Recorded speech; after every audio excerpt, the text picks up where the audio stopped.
This week on Jerusalem Dateline, Iran and the U.S. keep up their war of words. Many wonder if war did break out, how strong is Iran's military? The Iranian method of irregular warfare combines political activity with military activity. Plus, an arsonist destroys a major Christian ministry's television studio in Jerusalem. So these ashes be raised up and proclaim the glory of God. And a team of Israelis brew beer from yeast thousands of years old. All this and more this week on Jerusalem Dateline.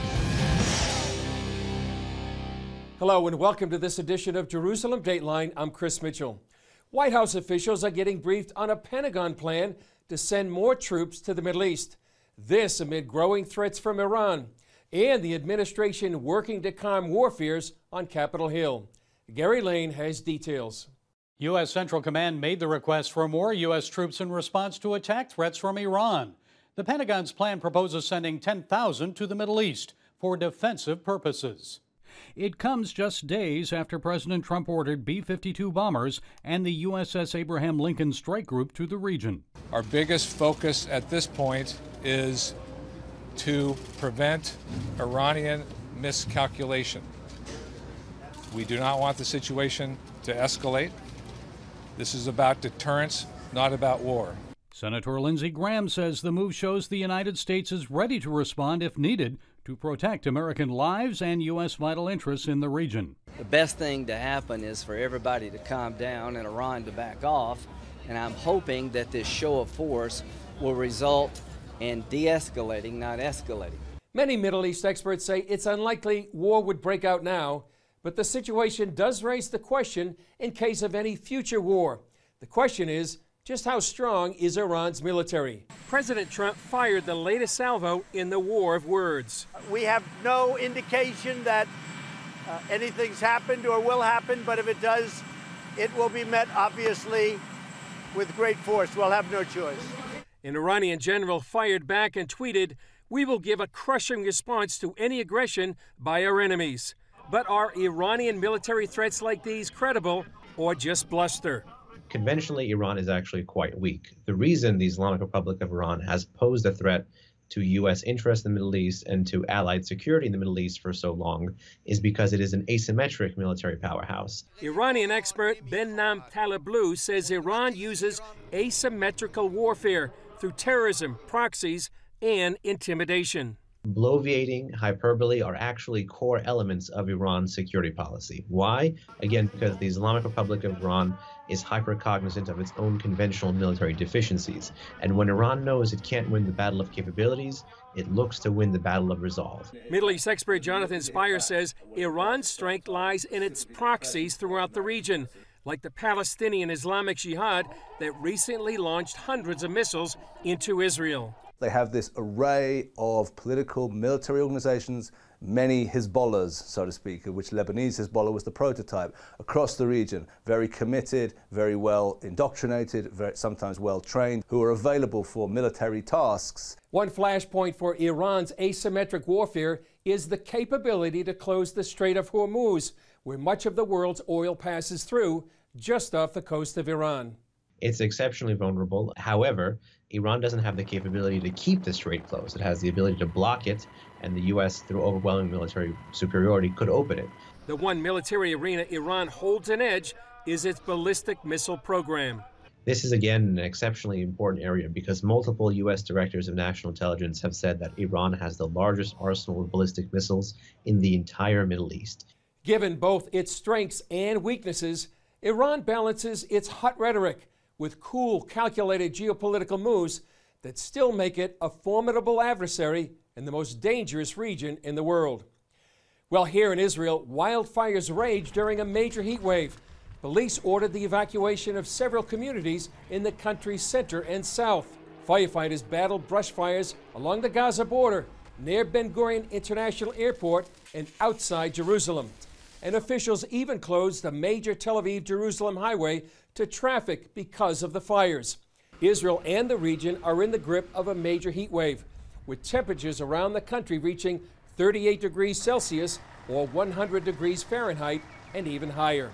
Well, here in Jerusalem, police are investigating another fire, the firebombing of a Christian TV studio. So far, police don't have any suspects in the firebombing, of the Daystar television network's facilities. While the attack destroyed its new studio, Daystar plans to rebuild. The fire began early Saturday morning when an arsonist started a fire in the Daystar studio. Daystar was in the midst of a major renovation and upgrade of its studio here in Jerusalem, overlooking Mount Zion and the Temple Mount. The fire destroyed the new work and much of the existing facility. The control room is, I'd say, probably totally devastated. Dave Charette, the general contractor overseeing the renovations, showed us the destruction. This is where we filmed from. There were 4 cameras that would be back in this area here, and Marcus and Joni would be, or their interviewee would be sitting here, and then you have this fabulous view behind them. Yeah. These before and after shots reveal the extent of the devastation. We're here in the new Daystar TV studios in Jerusalem, Israel. Marcus and Joni Land dedicated the Daystar Jerusalem studio in October of 2009. Daystar is one of the largest Christian television networks in the world that reaches more than 200 countries and nearly 700 million people with its programs. Daystar was in the home stretch of its construction. We just started with the construction of it, putting things back, getting the electric in place, and getting the walls built, and so we can meet our June 1st deadline, and then this happened. Even in the midst of the destruction, Charette believes God is at work. I believe that God has a reason and a purpose, and at the very least, He'll redeem what has happened here.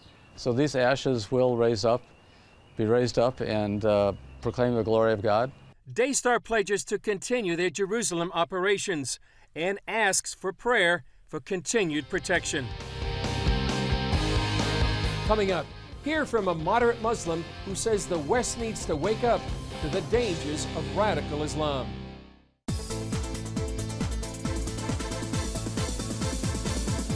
Watch breaking news, in-depth exclusive stories and programs, from health to entertainment, you won't find anywhere else.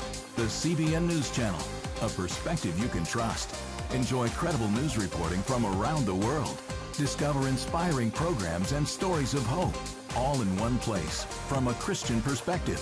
The CBN News Channel, a perspective you can trust. Check your local listings or visit cbnnewschannel.com.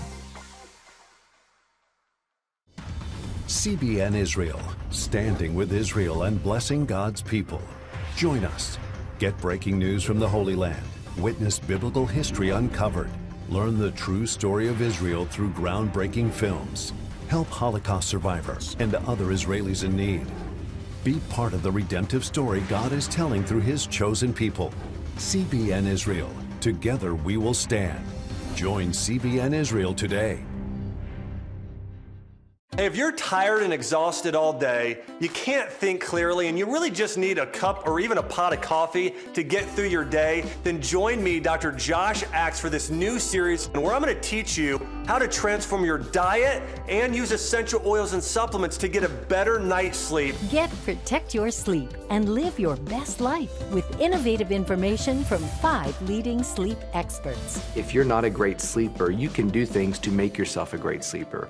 If you're already a pretty good sleeper, you can enhance your sleep and be even better. Discover a sleep-enhancing bedtime routine, how to put insomnia to rest, learn how to relieve pain that disturbs sleep, and much more in Protect Your Sleep. Everything you do better with a good night's sleep.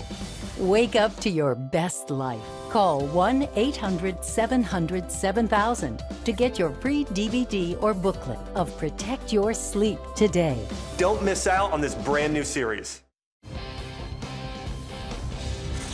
Ever since 9/11, moderate Muslims have been warning the West about the dangers of radical Islam. Here's an alarming interview CBN's George Thomas did with an imam after the recent terror attacks in Sri Lanka, who is telling the West, "We told you so." As Sri Lankan authorities worry about the potential of more suicide attacks by the group behind the Easter Sunday bombings, one newspaper has published an exhaustive study of all the Islamic terror attacks around the world since 9/11. According to the German newspaper Die Welt, Islamic extremists have carried out 31,000 222 attacks in the past 18 years. Those attacks have killed 146,811 people around the world. Most of the victims have been Muslim. The list concludes with the recent attacks in Sri Lanka that killed at least 253 people and injured more than 500 when suicide bombers targeted churches and hotels on the island nation.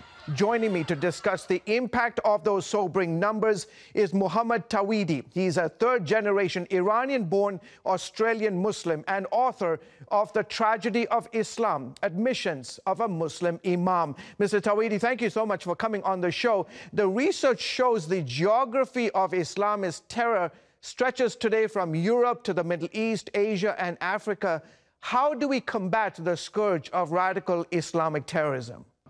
Firstly, in order for us to combat and tackle this wave of terrorism, we need to understand that the definition of terrorism that we use is different from that of the jihadists. The jihadists do not believe that what they are doing is wrong. They believe it is noble to blow themselves up, and therefore there is a clash in understanding in what exactly is going on. Firstly, they do not need an actual government or a geographic location to establish a caliphate. They target areas with weak intelligence and governments that are paying attention to other issues such as political correctness, and they infiltrate and drive their agenda in these areas. The world saw new images of ISIS leader Abu Bakr al-Baghdadi this week as he warned followers that the battle of Islam against the Crusaders is a long battle, he said.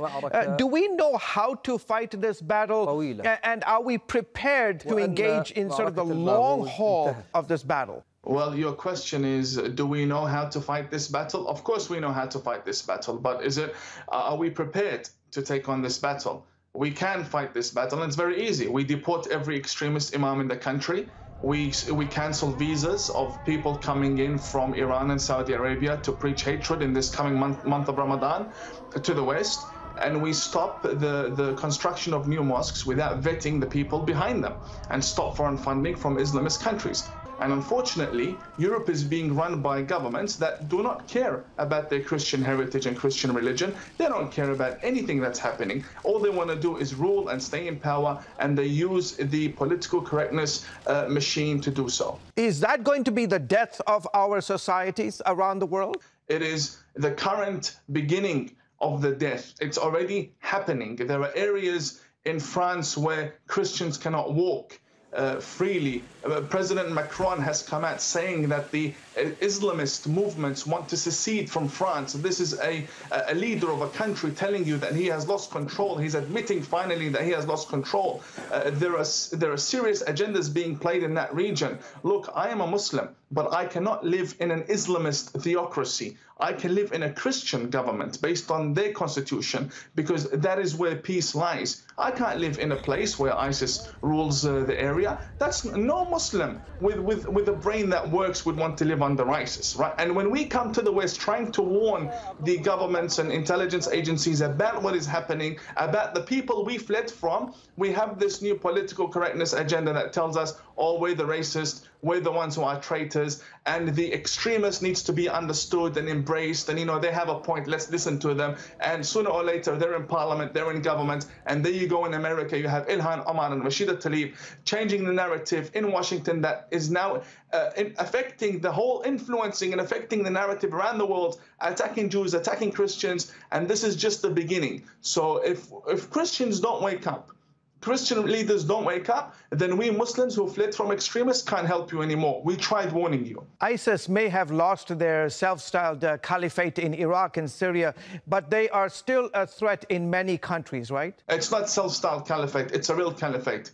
This is the true extremist, Islamist, militant ideology that is taking over our lands and our countries. And you see, with one attack, they took 300 lives in Sri Lanka, injured over 500 people. This is not a so-called caliphate. This is a caliphate in action, and we need to treat it as a caliphate in action, take it seriously, and drive them to the ground.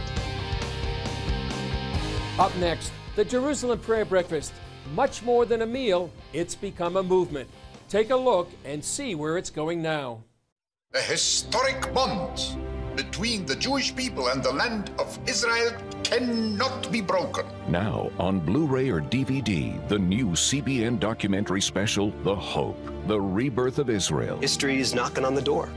Things are changing. Call 1-800-700-7000 or go to cbn.com/Israel The Hope to receive your copy of the CBN documentary special, The Hope, The Rebirth of Israel, for a gift of $10 or more. Now on Blu-ray or DVD. Once he declares the state of Israel, they're all going to come after us. Go on an extraordinary journey as Gordon Robertson explores the founding of Israel and meet the heroes who made history. The United States recognizes the new state of Israel. The Hope, The Rebirth of Israel can be yours on Blu-ray or DVD for a gift of $10 or more. Call 1-800-700-7000 or log on to cbn.com/Israel The Hope. Call now. Hello, I'm Dr. David Perlmutter, board-certified neurologist and #1 New York Times best-selling author. Wouldn't it be great to boost your energy, eliminate brain fog, and even reverse brain disease? Well, you can, and I'm going to show you how, along with some of the world's most well-respected brain experts in this DVD, Protect Your Brain. Get Protect Your Brain, a free DVD only from the Christian Broadcasting Network, featuring experts on the cutting edge of neuroscience and brain health. No matter how many times you've failed in the past, you really can do this. In Protect Your Brain, you'll discover simple strategies to keep your brain young and healthy. Improve your memory. Discover the gut-brain connection. In Protect Your Brain, get your free copy at cbn.com or call 1-800-700-7000. If you want to improve the quality of your life, get the DVD Protect Your Brain and get it today.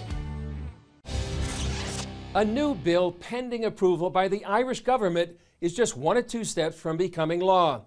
If passed, the legislation could have profound consequences for Irish citizens. The proposed law would make it illegal for Irish citizens to buy goods and services from Israeli citizens in what they define as the occupied territories. That would make it illegal to buy an ice cream, a postcard, or a bottle of water here in the old city of Jerusalem. We bought ice cream and we bought water, and we bought it here in the old city next to Jaffa Gate. And if this bill passes, then what we just did would be illegal. Irish citizens Karen and Norman Ivers, along with their twins, Natalie and Nathaniel, visit Israel often. Well, it's an infringement of our freedoms. I just hope that it won't hurt anybody and that it won't hurt Ireland. The bill is called the Control of Economic Activity in Occupied Territories. If it becomes law, an Irish citizen convicted for violating it could be fined more than $250,000 and spend up to 5 years in jail. The proposed Irish law is the most extreme anti-Israel legislation proposed anywhere outside of the Arab League. If you come to the Holy City and you buy some holy water, if you buy some Jewish prayer shawl or religious books, bring them back to Ireland, bang, jail. International law expert Professor Eugene Kontorovich calls the bill radical. What's shocking about this law is its clearly discriminatory nature. So they say, you know, we consider this occupied territory, we have a problem with occupied territories. But other than the fact that it's actually not occupied territory, the law does not apply to any other people or group other than Jews here in their biblical homeland. One Israeli legal organization produced this YouTube video to raise awareness. We met the nice couple, Karen and Norman, and we decided to help them and to do something about this and make the world kind of understand better of how ridiculous this whole situation is potentially. We love Israel. We're Christian Zionists, and we support the Jewish people and the Palestinian people. And we think this bill is unfair, and we wanted our voices to be heard. One of the only reasons the law has not been passed yet is because the Irish government is properly worried about the consequences it's going to have for Irish companies doing business in America and many of the large American companies like Apple that do business in Ireland. Because America has strict laws against boycotting Israel. In the meantime, the Ivers hope their next visit to Jerusalem won't land them in jail. Ireland is just one example of how the nations of the world are making decisions about Israel and the city of Jerusalem. One movement that began here in Jerusalem 3 years ago is reaching out to the nations with a different message about Israel and how it can be a blessing. I talked about this with Albert Wexler, the director of the Jerusalem Prayer Breakfast, and Jack van der Tong of Pillarifier Ministries. Albert and Jack, thanks for being with us on Jerusalem Dateline with a great view of Jerusalem behind us and talking about the Jerusalem Prayer Breakfast. Albert, it's 3 years now. You're going to have your 3rd annual breakfast in just a few days, the beginning of June. What's happened in the last 3 years? Well, it's been more than we have expected. Jerusalem Prayer Breakfast, when we gathered the first time on the 50th anniversary of reunification of Jerusalem and prayed for the peace of Jerusalem, it launched a movement. So we've had people come to us from all kinds of places, from London, from Accra, Ghana, from Uganda. Tell us about Uganda. That was a special breakfast there. See, the president was supposed to be our keynote speaker at dinner, but then he changed his mind and he sent his prime minister to read his speech. Then we had the first lady come during the breakfast, and then the president was kind enough to send his helicopter to pick us up and take us to meet with him in the north of the country. So we had some very, very important meetings. We were very surprised by the response we had in Uganda. Jack, there's another one coming up at the end of June, June 25th and 26th, at The Hague. Why is this breakfast so unique and special? Because the connection with Jerusalem is very close, and I'm so happy that we work together now. And you know that in the scripture, Isaiah 2, that the law will go out from Zion. And now my city is saying that the law is going out from The Hague. So we believe that these connections and what we are going to do with the Jerusalem Prayer Breakfast and working with Albert and his team is that we believe that this is so close to the restoration of Jerusalem and the coming of the Messiah. Why should people be there? I believe that a lot of people don't understand how important The Hague is. If you talk about that The Hague is the city of justice and peace, that Ban Ki-moon and the UN and the nations in the world say that the Hague is the city where the law will go out, that this is the city. And we believe that if you read the scriptures, that Jerusalem will be that city.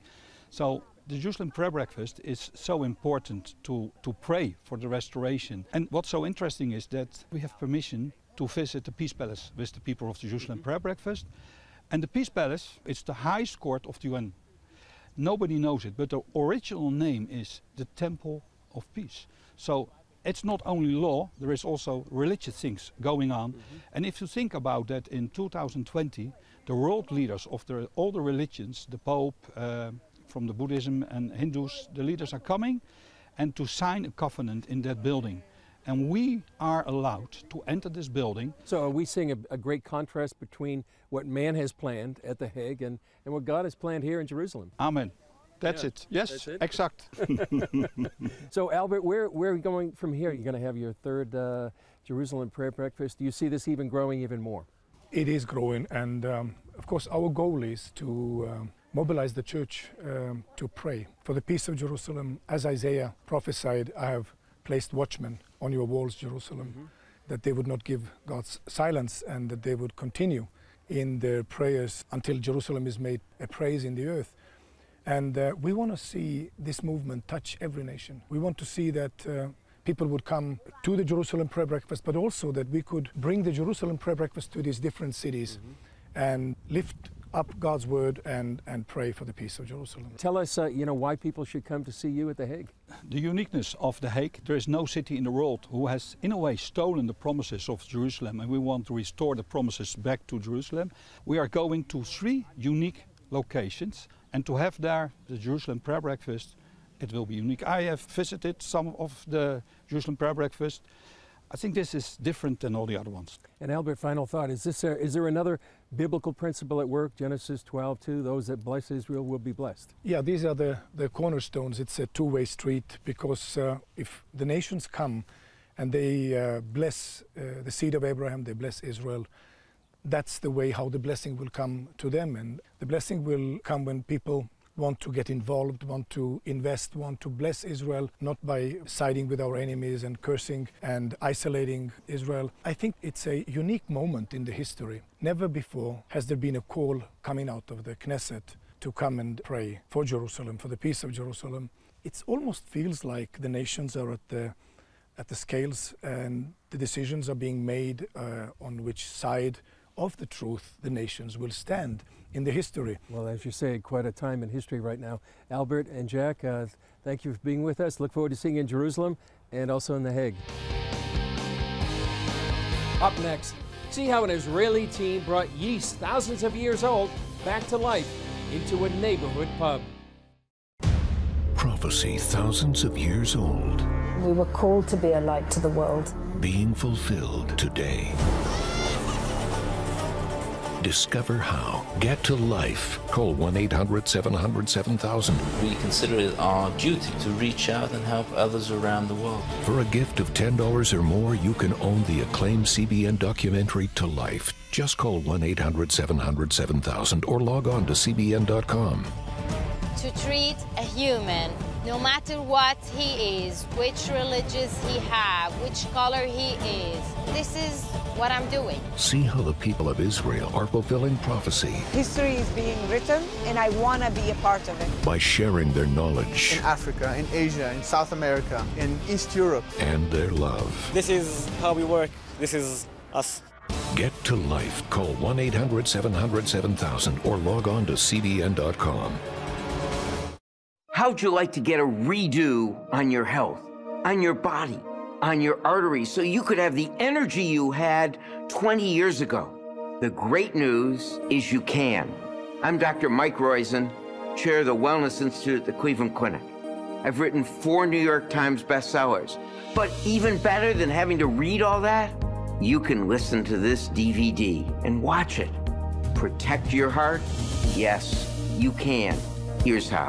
Go to cbn.com or call 1-800-700-7000 for your free copy of Protect Your Heart. Let the medical experts show you their new discoveries on how to avoid heart disease and even reverse it. Easy steps to uncover the hidden dangers in your medicine cabinet, reduce stress, and get a complete do-over for your health. Call 1-800-700-7000. That's 1-800-700-7000. Or go to cbn.com to claim your free copy of Protect Your Heart. How would you like to drink a beer that came from yeast thousands of years old? That's what a team of Israeli researchers did, and the results could have benefits far beyond just a glass of beer. No, this has never been done before. They have never successfully isolated ancient yeast, or for that matter, any ancient organism, a microorganism, from an ancient archaeological context. They've done this from things from recent times, but never from something so old. And this is opens up a whole new field in archaeological research, because there may be possible in the future to identify various microorganisms from various archaeological contexts and vessels, and perhaps recreate ancient cheese, ancient wine, ancient beer, ancient pickles, all kinds of things that are produced using microorganisms. Excellent. That beer is just one more sign of the innovation coming out of Israel. Well, that's all for this edition. Thanks for joining us. Remember, you can follow us on Facebook, Twitter, Instagram, and YouTube. I'm Chris Mitchell. We'll see you next time on Jerusalem Dateline.